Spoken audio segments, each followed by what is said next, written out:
ngayon po ay magbibigkas ako ng tula ng mga hilagay noon na pinamagatang halong o sa Tagalog ay paalam. Madugay nga panahon ang nagbalay para lamang magalakat sa malayo nga dahan.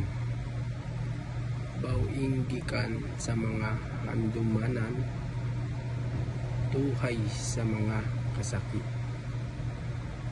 Apay makaisa lang kamalantaw sa alagyan, gaka at ipoyong na ang kalibutan.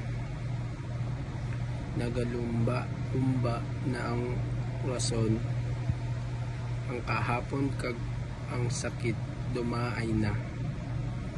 Hindi ko gid mapugungan nga ang gatabok ko, sang nagabalik-balik lang ang tanan.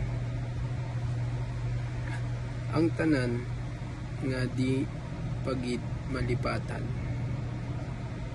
Bangod man kay ikay kaha, gihapon tugtog kadun. Ugaling nahagpan kung diri lang taman,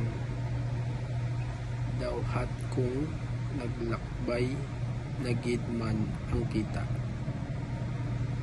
Maglakaw nagid ko bisag amat-amat lang, amo na along asta sa karon sa katumtuban. Yun lang po. Thank you po. Ang mahigot nga bata. May isa ka bata nga mahigot magbulig sa iya iloy sa uma. Kada aga, nagapamulot siya sang tanom kag nagaarado. Isa ka adlaw, naglabay ang iya maestro kag nagsiling.